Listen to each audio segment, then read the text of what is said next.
ಕಿ ಇಲ್ಲಿವರೆಗೂ ನಮ್ಮನ್ನು ಉದ್ದೇಶಿಸಿ ತುಂಬಾ ಅರ್ಥಪೂರ್ಣವಾಗಿ ಮಾತನಾಡಿರುವಂತ ಕಾಡಾದ ಅಧ್ಯಕ್ಷರಂತ ಬಾಬು ಹೊನ್ನನಾಯಕ್ ಅವರು ಮತ್ತು ಕೆಎಂಎಫ್ನ ಅಧ್ಯಕ್ಷರಂತ Shri R K Patil sir ಅವರಿಗೆ ತುಂಬು ಹೃದಯದ ಧನ್ಯವಾದಗಳು. ಅವರು ಮಾತಾಡುವಾಗ ಅಪ್ಪರೊಂದು ಸಂದೇಶ ಹೇಳಿದ್ರು, ಏನಪ್ಪಾ ಅಂದ್ರೆ ನಮ್ಮ ದೇಶದ ಪರಂಪರೆ ಹೇಗಿತ್ತಪ್ಪ ಅಂದ್ರೆ ಒಂದು ನಾಗರ ಪಂಚಮಿ ಹಬ್ಬ ಬರ್ತದಂದ್ರ ನಮ್ಮ ಅಕ್ಕಂಗಿರು ಅವ್ರು ಕೊಟ್ಟ ಮನೆಗೆ ಹೋಗಿದ್ರಂದ್ರ ಅಥವಾ ತವ್ರ ಮನೆಯಾಗಿದ್ರಂದ್ರೂ ಕೂಡ ಒಂದು 15 ದಿವಸ ಮೊದಲೇ ಎಲ್ಲ ಸಿಹಿ ತಿಂಡಿಗಳು ಮಾಡಬೇಕಪ್ಪ, ಬೀಗರ್ ನೆಂಟ್ರಿಗೆ ಕೊಡ್ಬೇಕು, ಸ್ನೇಹಿತರಿಗೆ ಕೊಡ್ಬೇಕು. ಒಂದು ಹಬ್ಬದ ವಾತಾವರಣ ಏನಿತ್ತಪ್ಪ ಅಂದ್ರೆ ಸುಮಾರು 25-30 ವರ್ಷದಿಂದ ನೋಡಿದ್ವಿ ನಾವು. ಅದ್ರ ದುರ್ದೈವ ಏನಾಗ್ಯದಪ್ಪ ಅಂದ್ರೆ ಇವತ್ತ ಪ್ರತಿಯೊಬ್ಬರಿಗೆ ಸಮಯನೇ ಇಲ್ಲ. ಆ ಹಬ್ಬ ಅಂದ್ರೆ ಮಹತ್ವನೇ ಇಲ್ಲ.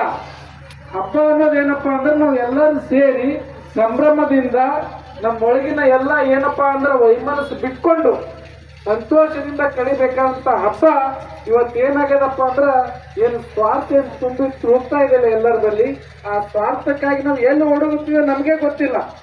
ಒಬ್ರು ಸ್ನೇಹಿತರು ಬಂದು ಮನೆಗೆ ಬಂದು ಮಾತಾಡ್ತಾರಂದ್ರೂ ಕೂಡ ನಮ್ ಲಕ್ಷ ಎಲ್ಲೋ ಇರ್ತದೆ, ಎಲ್ಲೋ ಹೋಗ್ಬೇಕಂತಿರ್ತೀವಿ. ಹಾಗಾಗಬಾರ್ದು. ಅಪ್ಪ ಅವ್ರು ಏನಂತಾರಂದ್ರ ಈ ಧರ್ಮ ಜಾತಿ ಇವುಗಳ ಮತ್ತೆ ಏನು ಜಗಳ ಇಲ್ಲ, ಎಲ್ಲಿ ವೈಮನಸ್ಸಿಲ್ಲ. ಇವೆಲ್ಲ ಜಗಳ ದ್ವೇಷ ಆಗಕ್ಕೆ ಕಾರಣ ಕೇವಲ ಒಂದು ಸ್ವಾರ್ಥ ಹೆಚ್ಚಾಗೋದ್ರಿಂದ ಆಗ್ತಾ ಇದೆ. ಆ ಸ್ವಾರ್ಥ ಆಗಬಾರ್ದು. ನಾವೆಲ್ಲರೂ ಕೂಡ ಈ ಹಿಂದಿನಿಂದ ಹಾಗೆ ಹಬ್ಬ ಹರಿದಿನ ಮಾಡ್ತಿದ್ದೆವು.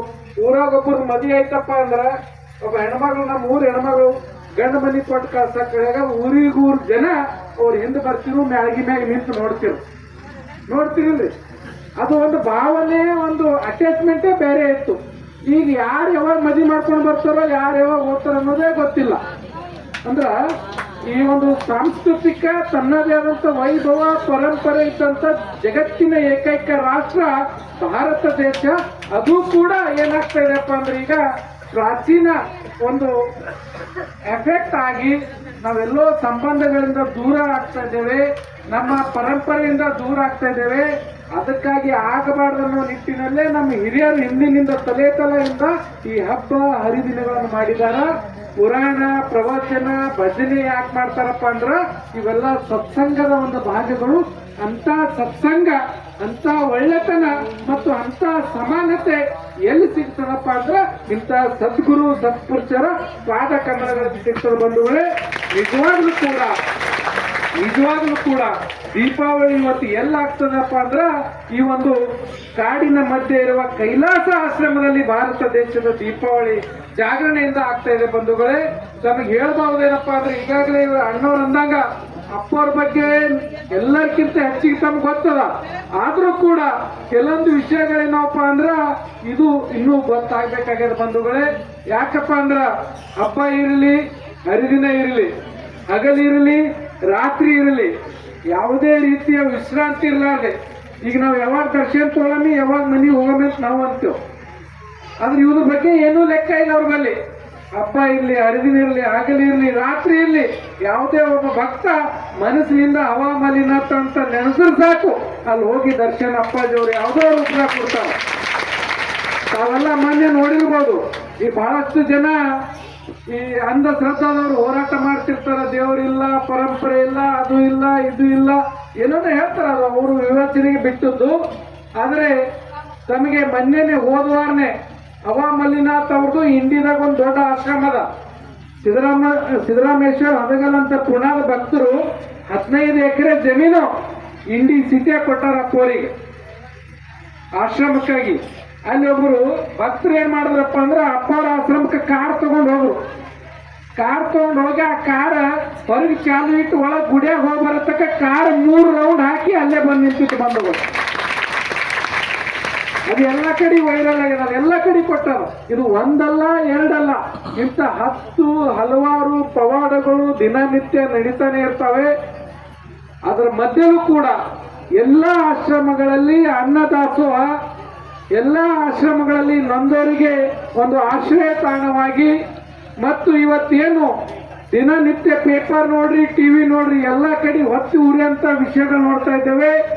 ಎಲ್ಲ ಕಡೆ ಬೆಂಕಿ ಹಚ್ಚುವ ಕೆಲಸ ನಡೆದಿದೆ. ಆದರೆ ಹವಾಮಲ್ಲಿನಾಥ್ ಮಹಾರಾಜರಿಂದ ಮಾತ್ರ ಶಾಂತಿಯ ಸ್ಥಾಪನೆ ನಡೆದಿದೆ. ಬಂಧುಗಳೇ, ಅಂತ ಮಹಾರಾಜರು ಇಂಥ ಭವ್ಯ ಭಾರತ ದೇಶದಲ್ಲಿ ತಾಯಿ ಭಾರತಾಂಬೆಯ ಸೇವೆಗಾಗಿ ಈ 140 ಕೋಟಿ ಭಾರತೀಯರೆಲ್ಲ ನಾವೆಲ್ಲ ಭಾರತಾಂಬೆ ಮಕ್ಕಳು, ನಾವೆಲ್ಲ ಒಂದಾಗಿರೋಣ, ನಾವೆಲ್ಲ ಬಂಧುಗಳಾಗಿರೋಣ. ನಾವು ಈ ತಾಯಿಗಾಗಿ, ಈ ದೇಶಕ್ಕಾಗಿ, ಈ ನಾಡಿಗಾಗಿ ನಾವು ಶ್ರಮಿಸೋಣ ಎಂಬ ಕಂಕಣಬದ್ಧ ಒಂದು ತತ್ವ ಸಿದ್ಧಾಂತ ಕಟ್ಟಿಕೊಂಡು ಜೈ ಭಾರತ್ ಮಾತಾ ಸೇವಾ ಸಮಿತಿಯೊಂದಿಗೆ ಸಂಪೂರ್ಣ ರಾಷ್ಟ್ರಾದ್ಯಂತ, ಯಾಕಪ್ಪ ಅಂದ್ರೆ ಬುದ್ಧ, ಬಸವ, ಅಂಬೇಡ್ಕರ್ ಅವರನ್ನು ನಾವು ಪುಸ್ತಕದಲ್ಲಿ ಓದಿದ್ದೇವೆ ಬಂಧುಗಳೇ, ನೋಡಕ್ಕಾಗಿಲ್ಲ. ಆದ್ರೆ ನಮ್ಮ ಸುಧಾರ ಏನಪ್ಪಾ ಅಂದ್ರೆ ಬುದ್ಧ, ಬಸವ, ಅಂಬೇಡ್ಕರ್ ಅವರ ತತ್ವ ಸಿದ್ಧಾಂತ ಚಾಚು ತಪ್ಪದೆ ಯಾರಾದ್ರೂ ಪಾಲಿಸ್ತಾ ಇದ್ದಾರೆ ಅದು ಹವಾಮಲ್ಲಿನಾಥ್ ಅಪ್ಪಾಜಿಯವರ ಬಂಧುಗಳೇ. ಅಂತ ಸತ್ಪುರುಷರ, ಮಹಾನ್ ಪುರುಷರ ಪಾದ ಕಮಲಗಳಿಗೆ ಮತ್ತೊಮ್ಮೆ ತಮ್ಮೆಲ್ಲರ ಪರವಾಗಿ ನಾನು ನಮಸ್ಕರಿಸುತ್ತಾ, ಮುಂದೆ ತಾವೆಲ್ಲ ದರ್ಶನಕ್ಕಾಗಿ ಉತ್ಸುಕರಾಗಿದ್ದೀರಿ. ತಮ್ಮ ದರ್ಶನ ಶಾಂತಿ ಸಂಯಮದಿಂದ ನಡೆಯಲಂತ ಹೇಳುತ್ತಾ, ನನಗೆ ಮಾತನಾಡಲು ಅನುವು ಮಾಡಿಕೊಟ್ಟಂತ ಕೊಯ್ನೂರುವಾಡಿ ಗ್ರಾಮದ ಎಲ್ಲ ಗ್ರಾಮಸ್ಥರಿಗೆ ನಾನು ತಲೆಬಾಗಿ ನಮಸ್ಕರಿಸಿ ನನ್ನ ಮಾತಿಗೆ ವಿರಾಮ ಹೇಳ್ತೀನಿ. ಜೈ ಹಿಂದ್, ಜೈ ಭಾರತ್. ಈಗ ಕೊಯ್ನೂರುವಾಡಿಯ ನಮ್ಮ ಭಜನಾ ತಂಡದವರು ತಮ್ಮ ಭಜನೆ ಸೇವೆ ಮುಂದುವರಿಸಲಿ ಮತ್ತು ಯಥಾ ಪ್ರಕಾರ ತಾವು ಯಾವ ತರ ದರ್ಶನ ಸಾಲಾಗಿ ಬಂದು ಮಾಡ್ತಿದ್ರಿ ಅದೇ ತರ ದರ್ಶನ ಶಾಂತಿ ಸಂಯಮದಿಂದ ಆಗ್ಲಿ. ಈ ದೀಪಾವಳಿ ತಮ್ಮೆಲ್ಲರ ಬಾಳಿನಲ್ಲಿ ಬೆಳಕು ತರದಂತ ಹಾರೈಸಿ ನನ್ನ ಮಾತಿಗೆ ವಿರಾಮ ಹೇಳ್ತೀನಿ. ಧನ್ಯವಾದ.